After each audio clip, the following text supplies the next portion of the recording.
여러분, 만약에요, 2400년 전 고대 아테네 철학자 소크라테스가 지금 바로 오늘 우리 앞에 나타난다면 어떨 것 같으세요? 정말 흥미로운 상상이죠? 오늘 함께 살펴볼 책 크리스토퍼 필립스의 소크라테스 씨 질문 있어요가 바로 이 기발한 상상에서부터 시작됩니다. 자, 한번 상상해보세요. 뉴욕 맨해튼 타임스퀘어 한복판 아니면 서울 광화문 광장에 그 옛날 옷을 입은 소크라테스가 서 있는 겁니다. 주위 사람들은 전부 스마트폰만 들여다보고 있는데 말이죠. 과연 그는 우리에게 그리고 어딘가 분열된 듯한 우리 사회에 어떤 질문을 던질까요? 네, 오늘 우리가 함께 들여다볼 이 책이 바로 그 질문에 대한 답을 찾아 떠나는 하나의 여정, 그 기록이라고 할 수 있습니다. 저자는 소크라테스의 철학을 그냥 박물관에 모셔두는 게 아니라 그걸 끄집어내서 지금 우리가 살아가는 이 삶의 가장 뜨거운 현장으로 가져옵니다. 사실 소크라테스가 살던 당시 아테네도 그의 눈에는 꽤나 부패하고 혼란스러운 일종의 병든 사회였거든요. 그런데 저자는 오늘날 우리 사회도 크게 다르지 않다고 봐요. 마치 나침반이 고장난 배처럼 도덕적인 방향 감각을 잃어버렸다고 진단하는 거죠. 그럼 이 병든 사회에 대한 처방은 뭘까요? 저자가 내놓는 해답은 의외로 간단합니다. 바로 이거죠. 그동안 상아탑에 갇혀서 몇몇 학자들만 하던 그 철학 있잖아요. 그걸 다시 거리로, 시끌벅적한 시장으로, 바로 우리들의 일상 대화 속으로 가져오자는 겁니다. 그리고 그걸 실천하는 구체적인 방법이 바로 이 소크라테스 카페라는 프로젝트입니다. 이게 정말 대단한 게요. 전 세계 어디든 가는 거예요. 평범한 동네 카페, 도서관, 교도소, 심지어는 저 멀리 원주민 보호구역까지 찾아가서 대화의 판을 여는 거죠. 말하자면 옛날 아테네 사람들이 모여서 토론하던 그 아고라 광장을 21세기 버전으로 그것도 전 지구적인 스케일로 다시 만들어낸 셈입니다. 자, 이 흐름을 한번 보세요. 아주 오래전 고대 아고라에서 던져진 질문이 시간을 훌쩍 뛰어넘어 혼란스러운 현대를 거치고 마침내 전 세계에 퍼진 소크라테스 카페로 이어지는 겁니다. 필립스는 바로 이곳에서 덕이란 무엇인가, 정의란 무엇인가처럼 인류가 정말 오랫동안 고민해온 6가지 위대한 질문을 사람들에게 다시 툭 던지는 거죠. 자, 그럼 이제부터 그 여정을 한번 같이 따라가 볼까요? 첫 번째로 찾아간 현대판 아고라는요, 놀랍게도 뉴욕이나 LA 같은 거대 도시가 아니었습니다. 바로 나바호 원주민 자치구의 그 고요하고 광활한 풍경 속이었어요. 여기서 던져진 질문, 정말 철학의 가장 기본 중에 기본이라고 할 수 있는 질문이죠. 바로 덕이란 무엇인가? 입니다. 와, 과연 이분들은 수천 년이나 묵은 이 질문에 대해서 어떤 우리를 깜짝 놀라게 할 만한 그런 지혜를 들려주었을까요? 이분들 대화의 중심에는요, 호조라는 아주 아름다운 단어가 있었습니다. 여기 설명된 것처럼 호조는 그냥 좋다, 아름답다 이런 뜻이 아니에요. 그보다 훨씬 깊은 의미가 있죠.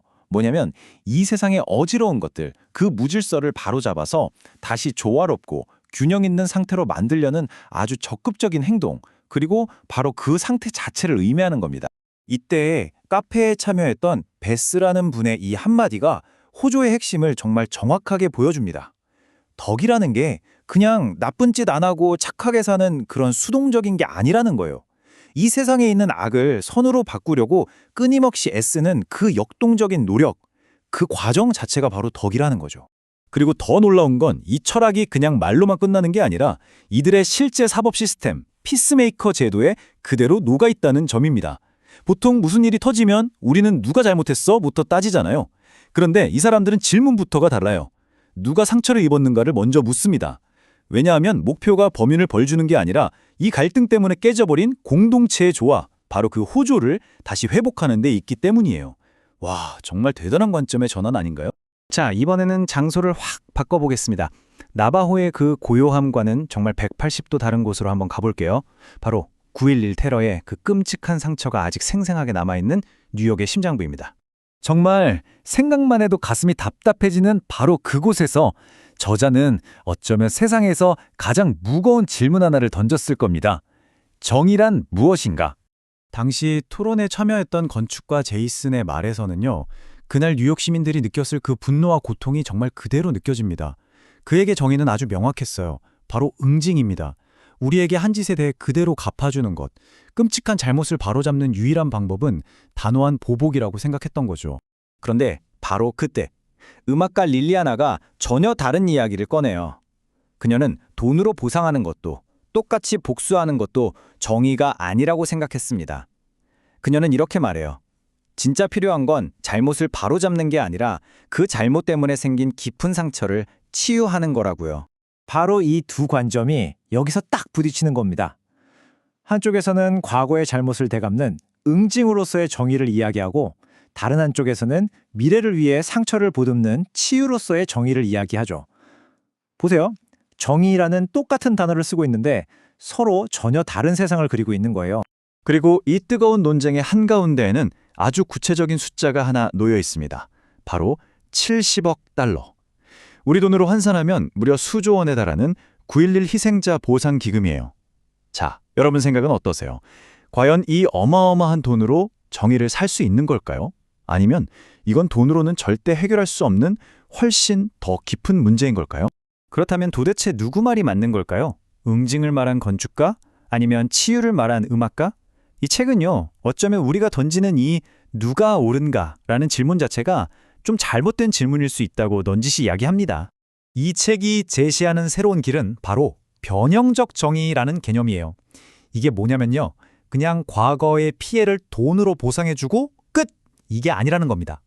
그게 아니라 함께 대화하면서 공동체가 입은 상처를 치유하고 더 나아가서 다시는 이런 끔찍한 일이 일어나지 않도록 더 나은 미래를 다 같이 만들어 나가는 것, 바로 그게 진짜 목표가 되어야 한다는 거죠. 바로 이 지점이 이 책이 우리에게 주는 가장 큰 메시지라고 생각해요. 정의란 이런 것이다. 덕이란 저런 것이다. 이렇게 완벽한 정답을 찾는 것보다 더 중요한 게 있다는 거죠. 바로 그 답을 함께 찾아가는 과정, 서로의 다른 이야기에 귀를 기울이고 함께 고민하고 질문하는 바로 그 행동 자체가 우리를 조금 더 나은 사람으로, 우리 사회를 조금 더 따뜻한 곳으로 만든다는 그런 믿음, 바로 그겁니다. 그래서 소크라테스와 함께 떠났던 이 긴 여정은요, 마지막에 우리 한 사람 한 사람에게 다시 질문을 던지면서 끝을 맺습니다. 자, 이제 당신의 차례입니다. 지금 여러분의 삶에서, 그리고 우리가 속한 이 공동체에서 가장 치열하게 던져야 할 질문은 무엇인가요? 정답을 몰라도 괜찮습니다. 그 질문을 입 밖으로 꺼내는 용기, 어쩌면 모든 변화는 바로 거기서부터 시작되는 건지도 모르겠습니다.